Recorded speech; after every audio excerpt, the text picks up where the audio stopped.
இந்த வீடியோவில் நாம் இன்னைக்கு பார்க்க போகிற டாபிக் கிளாஸ் 9ல் இருக்க வெதரிங் த ஸ்டோர்ம் இன் எர்சாமா அப்படின்ட்டுன்னு ஒரு சப்ளிமெண்ட்ரி ரீடர் தான் பார்க்க போகிறோம். இது ஒரு ட்ரூ ரியல் பேஸ்ட் ஸ்டோரி இல்லைன்னா இன்சிடென்ட் அப்படின்னு சொல்லலாம். ஒடிசா மாநகரத்தில் நடந்த ஒரு கதை இது. இந்த ஸ்டோரி எழுதின ஆத்தர் யார் அப்படின்னா ஹர்ஷ் மண்டீர் அவர்கள் தான். இந்த ஸ்டோரியோட ப்ரொட்டகானிஸ்ட் யார் அப்படின்னா பிரசாந்த் அப்படின்றவங்க. ஸோ அவங்க அவங்க ஃப்ரெண்டை பார்க்க எர்சாமா அப்படின்ட்டு ஒரு இடத்துக்கு போகிறாங்க. அன்ஃபார்ச்சுனேட்லியாக அங்கே ஒரு சூப்பர் சைக்ளோன் மாட்டிக்கிறாங்க, ட்ராப் ஆயிடறான். 2 நாள் கண்டினியூஸாக ஃப்ளட்டு, மழை. ஸோ அவனோட வீட்டுக்கு திரும்பி வர முடியல. அவன் மழை ஸ்டாப் ஆனதுமே அவனோட வீட்டுக்கு திரும்பி வரான். அங்கே எப்படி டேமேஜ் ஆகிருக்கு அந்த சூப்பர் சைக்ளோனால், எந்த அளவுக்கு பாதிப்பு உண்டாயிருக்கு, அந்த பாதிப்புலேருந்து மக்களை எப்படி மீண்டு வந்தாங்க அப்படின்ட்டு சொல்கிற ஒரு ரியல் பேஸ் ஸ்டோரி தான் வெதரிங் த ஸ்டோர்ம் இன் எர்சாமா அப்படிங்கிறது. ஸ்டோரிக்குள்ளே போகிறதுக்கு முன்னாடி சேனலை சப்ஸ்கிரைப் பண்ணாதவங்க ப்ளீஸ் சப்ஸ்கிரைப் பண்ணிவிடுங்க. அண்ட் அந்த கதையை உங்களுக்கு எக்ஸ்பிளைன் பண்ணும்போது நீங்கள் அப்படியே ரியலாக நடக்கிற மாதிரி இமேஜின் பண்ணிக்கோங்க. அப்போ அந்த கதை உங்களுக்கு புரியறதுக்கு ரொம்ப ஈஸியாக இருக்கும், என்னைக்கும் மறக்காது, லைஃப் லாங் பை ஹார்ட்டாக இருக்கும். இப்போ வாங்க நம்ம இப்போ ஸ்டோரிக்குள்ளே போகலாம். ஸ்டோரியோட ஸ்டார்டிங் சீனில் நம்மளோட ப்ரோட்டகானிஸ்ட் பிரசாந்த் இருக்கான் இல்லையா, அவன் அக்டோபர் மாதம் 27 அந்த டேட்டில் 1999 இந்த இயரில் அவனோட ஃப்ரெண்டை பார்க்குறதுக்காக எர்சாமா பிளாக் ஹெட் குவார்ட்டர்ஸ்க்கு போகிறான். இது எங்கே இருக்குது அப்படின்னா ஒடிசாவில் இருக்குது. அவனோட ஃப்ரெண்டை பார்க்க இவன் 7 வருஷம் கழிச்சு போகிறான். ஓகே, ஏன்னா அவங்க அம்மா இறந்து 7 வருஷம் ஆச்சு அவங்க கூட அம்மா இறந்து. ஸோ அப்படி போகும்போது என்ன ஆகுது அப்படின்னா திடீர்னு ஒரு சைக்ளோனில் அவன் மாட்டிக்கிறான். ஸோ அவன் பார்க்குற இடம்லாம் ட்ரீஸ், மரங்கள் எல்லாமே வேரோட சாஞ்சிருக்கு. தண்ணி அவரோட ஃப்ரெண்டோட வீட்டுக்கு ஃபுல்லாக நுழைஞ்சிருக்கு. இந்த காற்று அதோட வேகம் எப்படி இருக்குது அப்படின்னா 350 கிலோமீட்டர் வேகத்துக்கு வீசிட்டு இருக்கான் 1 மணி நேரத்துக்கு. அந்த கனமழையினால எல்லாமே அழிஞ்சு போச்சு. அதை பிளேஸ் மொத்தமாகவே ரொம்ப ஹாரிபிளாக தெரிஞ்சான் பார்க்க. ஒரு இயற்கை பேரழிவு வந்துருச்சு அப்படின்னா அந்த இடம் பார்க்க எப்படி சேதமாக இருக்கும் இல்லையா. ஸோ அந்த மாதிரி சேதத்தை இவன் பார்க்குறான். பிரசாந்தும் அவனோட ஃப்ரெண்டு ஃபேமிலி எல்லாருமே ஒரு ரூஃப் கீழே தான் ஷெல்டர் ஒதுங்கி இருக்காங்க. ஏன்னா கொஞ்சம் தஞ்சம் புகணும் இல்லையா, ஏன்னா மழையிலையும் வெளியே போக முடியாது, எங்கே பார்த்தாலும் வெளியே இதுதான். ஸோ கொஞ்சம் அவங்களோட உயிரை காப்பாற்றிக்கணும் அப்படின்ட்டு ஒரு ரூஃப் ஒன்று இருக்குது. அந்த ரூஃப் கீழே அவங்களோட உயிரை காப்பாற்றிக்கிறதுக்கு அப்படியே ஒதுங்கியே உட்காந்துருக்காங்க. ஸோ அவன் என்ன காட்சி பார்க்குறான், அந்த காட்சியை பார்த்து அவனுக்கு மனசுக்குள்ளே பயங்கரமாக ஃபீல் ஆகுது. என்ன அப்படின்னா கண்ணு கெட்டுற தூரம் வரைக்கும் பார்க்குறான், எல்லாமே ரொம்ப டேமேஜாக இருக்குது. இருக்க இடமே அந்த உருக்குழிஞ்சு போச்சுன்னு சொல்லுவாங்க இல்லையா, அந்த மாதிரி இருக்குது. எல்லார் வீட்டு சுவரங்களும் இடிஞ்சு கீழே விழுந்து கிடக்கு. எங்கே பார்த்தாலும் இப்படி தண்ணி மிதக்குது. தண்ணி மேலே animals and human dead bodies. ஏன்னா மழையில் பயங்கரமாக அந்த புயலில் சைக்ளோனில் ரொம்ப இறந்து போயிருப்பாங்க இல்லையா. ஸோ அவங்களோட டெட் பாடிஸ் எல்லாமே இந்த தண்ணியில் மிதந்துட்டே வருதாம். ஸோ இதெல்லாம் பார்த்து மனசுக்கு ரொம்ப ஃபீல் பண்ணுறான். ஆனால் எப்படியும் இந்த பிரசாந்தோட வீட்டு மேலே 2 பெரிய சைஸ் தென்னை மரம் விழுந்துருச்சு அந்த சைக்ளோனில். ஸோ விழுந்ததுனால அந்த தென்னை மரத்தில் தேங்காய்லாம் இருக்கும் இல்லையா. ஸோ அதெல்லாம் பறிச்சுட்டு இவங்க அப்படியே கொஞ்சம் செவரல் டேஸ் உயிர் வாழ்றதுக்கு கொஞ்சம் யூஸ்ஃபுல்லாக இருந்தது. ஏன்னா அந்த மழையில் தண்ணி இல்லை, சாப்பாடு இல்லை சாப்பிட்றதுக்கு. ஸோ என்ன பண்ண முடியும், உயிர் வாழணும் இல்லையா. ஸோ அதனால் என்ன செய்கிறாங்க, அந்த தேங்காவை எடுத்து தேங்காய் சாப்பிட்டு கொஞ்சம் உயிர் வாழ்ந்துக்கிறாங்க. கொஞ்சம் தெம்பாக இருக்குது அவங்களுக்கு. ஸோ 2 டேஸ் கண்டினியூஸாக மழை தான். 2 நாள் ஒரு மழை புயல் பயங்கரமாக வீசிட்டே இருக்கு. ஃப்ளட்டும் 2 நாள் கம்மியாகவே இல்லை. அப்படி எங்கே பார்த்தாலும் உறைஞ்சி போகிற மாதிரி பனி. நமக்கு ஒரு சின்ன மழை காலம் வந்தாலும் நம்ம குளிர் தாங்க முடியல இல்லையா. 2 நாள் கண்டினியூஸாக மழை, மழை பெஞ்சிட்டே இருக்குது. ஸோ எங்கே பார்த்தாலும் ஒரு உறைஞ்சி போடுற மாதிரி பனி. இப்போ தான் பிரசாந்த் அவங்க கூட ஃபேமிலியை நினச்சி பார்க்குறான். அச்சோ நம்ம இந்த ஒரு சுச்சுவேஷனில் நம்ம ஃப்ரெண்டு வீட்டுக்கு வந்துட்டோமே, இப்போ நம்ம ஃபேமிலி எப்படி இருக்காங்களோ தெரியலையே அப்படின்ட்டு ரொம்ப நினச்சி பார்க்குறான். ஸோ நம்ம எப்படியாவது இப்போ இந்த மழைனாலும் பரவாயில்ல, எப்படியோ நம்ம ஃபேமிலியை போய் பார்த்துடணும் அப்படின்னு நினைக்கிறான். ஆனால் நம்ம ஃப்ரெண்டோட ஃபேமிலி ஒத்துக்க மாட்டுறாங்க. இல்லைப்பா ரொம்ப மழை பெய்யுது, பாரு எவ்வளோ ஒரு டேமேஜ் ஆயிருக்கு, இந்த இடத்துலேருந்து நீ கிளம்ப வேண்டாம், மழை எப்படியும் கொஞ்ச நேரம் விட்டுரும், ஸோ கொஞ்ச நாள்னாலும் விட்டுரும், எல்லாம் சேஃபாக தான் இருப்பாங்க, நீ கொஞ்ச நேரம் எங்கள் கூட இரு அப்படின்ற மாதிரி கொஞ்சம் ஆஸ்வாசப்படுத்துகிறாங்க. அப்புறம் எப்படியோ ஒரு வழியாக 2 நாள் கழித்து மழை ஸ்டாப் ஆகுது. இவனுக்கு ஒரு பெரிய ஒரு ஸ்டிக்கர் எடுத்துக்கிறான். ஏன்னா ஃபுல் தண்ணியாக இருக்குது, கீழே எது இருக்குது ஏது இருக்குன்னு பார்த்து போக முடியாது இல்லையா. அதனால் அந்த குச்சியை வச்சு தான் ஊண்டிட்டு அதோட சப்போர்ட்டை தான் போக முடியும்.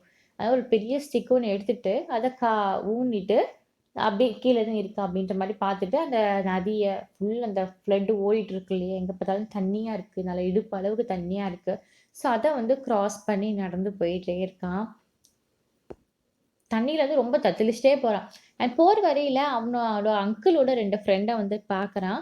அவங்களும் அவங்களோட வீட்டுக்கு வேற எங்கேயோ போயிட்டு, இவங்க வீட்டுக்கு வந்து ரிட்டர்ன் வந்துட்டுருக்காங்க. ஸோ எல்லா பாடிஸ் நான் சொன்னேன்ல அந்த டெட் பாடிஸ் எல்லாம் ஃப்ளோட் ஆகுது. அனிமல் பாடி, ஹியூமன் பாடி எல்லாமே அப்படின்ட்டு. ஸோ அதெல்லாம் கொஞ்சம் தள்ளி வச்சுட்டு, இவங்க நடந்து போயிட்டுருக்காங்க. மனசு ரொம்ப கஷ்டமான ஒரு விஷயம் தான். பட் அதெல்லாம் ஃபேஸ் பண்ணி தான் போறாங்க. இது வந்து ட்ரூவா நடந்த ஒரு சம்பவம். ஓகே. உண்மை சம்பவம் வந்து யோசிச்சு பாருங்களேன். அந்த பிணங்கள் நெறைய கிடக்கும்போது, அத தள்ளிட்டு நம்ம நம்மளோட இத பார்க்க போணும் அப்படிங்கும்போது, எந்த அளவுக்கு மனசுல வலிக்கும் இல்லையா? ஸோ அப்படிதான் போறாங்க இவங்க எல்லாருமே. இவங்க கிராஸ் பண்ணி போற அந்த வில்லேஜஸ் பார்க்கும்போது எல்லாமே ரொம்ப அழிஞ்சு போயிருக்கு. இங்கலாம் எப்படி மனுஷன் வாழ்ந்தாங்களா? அப்படின்ற அளவுக்கு ரொம்ப அழிஞ்சு போயிடுச்சு. இவன் மனசுக்குள்ள ரொம்ப பயம் நம்ம பிரசாந்துக்கு. இப்படி ஒரு மழையில வந்து இங்க ஒரு வீடுமே இல்லையே! நம்ம பார்த்து கடந்து வந்த இடத்துலலாம், நம்மளோட ஃபேமிலி மெம்பர்ஸ்லாம் உயிரோட இருப்பாங்களா? இல்லையோ என்னமோ! அப்படின்ற சந்தேகத்துல பயங்கரமா அழுதுட்டே போறான். ஃபைனலா அவனோட இடத்துக்கு ரீச் ஆயிட்டான். அங்க வந்து பார்த்தா, இவனோட வீடு, பக்கத்து வீடு எதுவுமே வந்து இல்ல. எல்லாம் மொத்தமா நாஸ்தியா அப்பதான் எல்லாம் சொல்றாங்க. கிட்டத்தட்ட 2500 பீப்பிள் அந்த வில்லேஜ்ல வாழ்ந்த பீப்பிள் வந்து ரெட் கிராஸ் ஷெல்டர் அப்படின்ற ஒரு இடத்துல வந்து தங்க வச்சிருக்காங்க அப்படின்ற மாரி சொல்றாங்க. விறுவிறுன்னு உடனே அந்த இடத்துக்கும் வந்து நம்மளோட பிரசாந்த் வந்து போறான். ஸோ இவங்களோட ஃபேமிலிய ஃபைனலா பார்க்குறான். அங்க வந்து ஃபர்ஸ்ட் வந்து இந்த பாட்டிமாவ தான் பார்க்குறான். கிராண்ட்மா இருக்காங்க. அந்த பாட்டிமா பார்த்த பிறகு ரொம்ப சந்தோஷம் இவனுக்கு. அதுக்கப்புறம் இவனோட ஃபேமிலி மெம்பர்ஸ் எல்லாரையுமே பார்க்குறான். என் ஃபேமிலி மெம்பர்ஸுமே என்ன நெனச்சுட்டாங்க அப்டின்னா, பிரசாந்த் இப்டி வெளிய போனானே, இவ்ளோ ஒரு புயல்ல வந்து சிக்கிட்டு, மாட்டிட்டு இறந்து போயிட்டானோ அப்டின்னு நெனச்சுட்டு ரொம்ப ஃபீல் பண்ணிட்டு இருந்தாங்க. இப்போ நம்ம பிரசாந்த பார்த்ததுமே அந்த ஃபேமிலி மெம்பர்ஸ்க்குமே ரொம்பவே ஹாப்பி. ஸோ கெட்டி பிடிச்சு கொஞ்சம் ஆறுதல்லாம் சொல்லிக்கிறாங்க. மோரோவர் மழையில வந்து எல்லாமே வாஷ் பண்ண போயிடுச்சு இல்லையா? எல்லாமே வாஷ் அவுட் ஆயிட்டு வீடே போயிடுச்சு. அப்புறம் வீட்டுக்குள்ள என்ன பொருள் ஏமாத்துறோம். எல்லாமே போயிடுச்சுல்ல. அதனால எல்லாம் என்ன செய்றாங்கன்னா, அங்க இருக்க யங்ஸ்டர்ஸ் எல்லாமே வந்து ஒரு ஆர்கனைஸ் பண்றாங்க. நம்ம அத ஆர்கனைஸ் பண்றது யாருன்னா பிரசாந்த். இந்த கட்டத்துல இந்த கவர்மெண்ட் வந்து ஹெல்ப் பண்ணணும் நமக்கு. பட் இப்படி ஒரு இதா இருக்கும்போது உடனே கவர்மெண்ட் வந்து ஹெல்ப் பண்றது கவர்மெண்ட்டுக்குமே கஷ்டம். ஏன்னா, எந்தெந்த இடத்துல பாதிப்பு அதிகம் அப்படின்னு சொல்லி பார்த்து வரணும். அதுக்கு நல்ல ஃப்ளட் எல்லாம் கம்மியாகணும் அப்படின்ட்டுன்னு அவன் என்ன செய்றான், வாலண்டியரா ஒரு குரூப் ஒரு இளைஞர் அணி மாரி ஓகே ஒரு யூத் குரூப்ப வந்து ஃபார்ம் பண்றான். ஃபார்ம் பண்ணது அவங்களுக்கு 2 நாள் சாப்பிடாம இருக்காங்க இல்லையா? ஸோ அவங்களுக்கு ஏதாவது சாப்பாடு கொஞ்சம் தெம்பு வேணும்ல வேலை பார்க்குறது அப்படிங்கும்போது. ஸோ அங்க இருக்க அந்த ஒரு மெர்ச்சன்ட் ஷாப் ஓனர் சொல்லலாம். அவரு வந்து கொஞ்சம் அரிசி குடுக்குறாரு. அந்த அரிசிய வந்து நெருப்பு மூட்டி, இவங்க எப்படியோ மேல ஏதோ திண்டு மாரி இருக்கு. அத நெருப்பு மூட்டி சமைச்சு சாப்பிடுறாங்க. அந்த மழையிலுமே இந்த அரிசி வந்து ரொம்ப ரோட்டட் ஆயிட்டு மீன்ஸ் ரொம்ப அழுகி போன மாதிரி இருக்கு. வேற வழி இல்ல. இவங்க அந்த அரிசிய வந்து சாப்பிட்டு தான் ஆகணும். ஸோ கொஞ்சோண்டு சாப்பாடு சாதம் வச்சு சாப்பிடுறாங்க. நெக்ஸ்ட் ஸ்டெப் அவங்க என்ன செய்றாங்க அப்டின்னா, வில்லேஜ் வந்து கிளீன் பண்ணணும் அப்டின்ற மாரி இருக்காங்க. ஏன்னா ஃப்ளட் வந்து அப்டியே தானே இருக்கும் இல்லையா?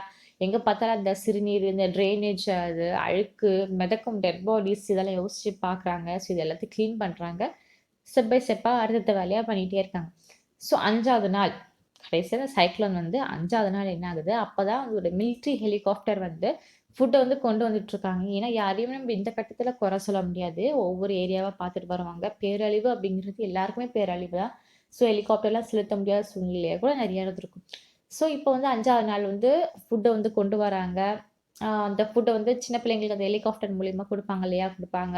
அண்ட் அதுக்கப்புறமா வந்து அங்க பாதிக்கப்பட்ட குழந்தைங்க, லேடீஸ் யாராவது இருந்தாங்க அப்படின்னா, அந்த ஏரோப்ளேன், ஹெலிகாப்டர்லயே வந்து ஒவ்வொருத்தரா கூட்டிட்டு போறாங்க.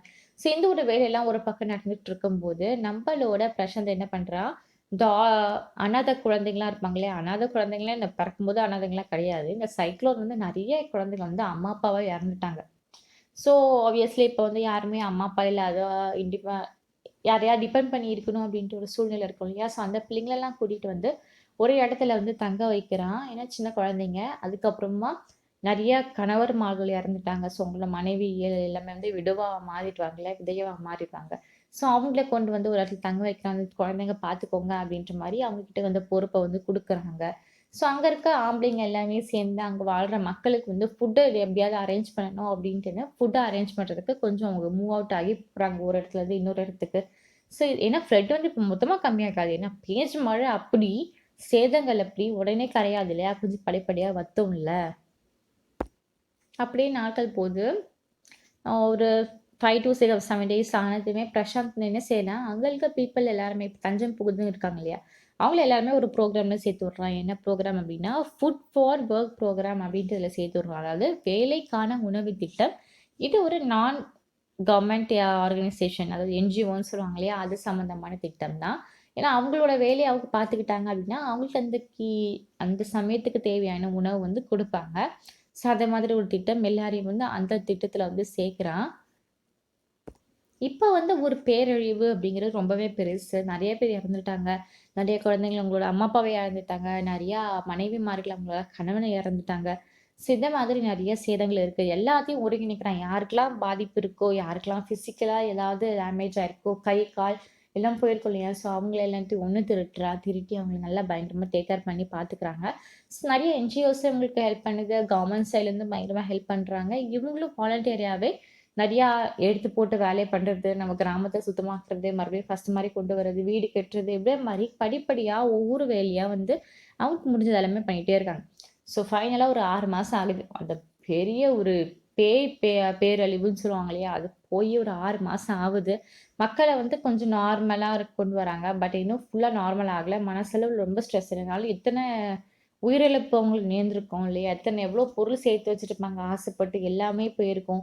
அப்படிங்கும்போது மனசு இன்னும் கஷ்டமா இருக்கும் இல்லையா? அதனால கொஞ்சம் மக்கள வந்து எமோஷனலா கொஞ்சம் நார்மலா கொண்டு வரணும் அப்படின்னு பிரசாந்தும், அவங்களோட வாலண்டரி மெம்பர்ஸ் எல்லாருமே நினைக்கிறாங்க. ஆப்வியஸ்லி கவர்மெண்ட்டோட இதுவுமே அதுதான். ஸோ என்ன பண்றாங்க, ஒரு ப்ரோகிராமா கண்டக்ட் பண்றாங்க. அதாவது கிரிக்கெட் டீம் ஃபார்ம் பண்றான். குழந்தைங்கள எல்லாமே சேர்த்து வச்சு சில்ட்ரன்ஸ் எல்லாருமே பிரசாந்த. ஸோ அத ஆர்கனைஸ் பண்றான். ஏன்னா, அவனுக்கு ஸ்போர்ட்ஸ் அப்படிங்கிறது ரொம்பவே பிடிக்கும். ஸோ மக்கள வந்து கொஞ்சம் அப்படியே வைக்கக்கூடாது அப்படின்ட்டுன்னு, அந்த வில்லேஜ்லயே ஸ்போர்ட்ஸ் மாதிரி வச்சுறான். கிரிக்கெட் வைக்கிறான். ஸோ அதில பிரைஸ் வின் ஆகுறவங்களுக்கு கிஃப்ட் குடுக்குறான். இப்படி மக்கள வந்து கொஞ்சம் நார்மல் ஸ்டேஜ்க்கு வந்து கொண்டு வராங்க. ஸோ எல்லாமே படிப்படியே நார்மல் ஆகுது அந்த கிராமமே.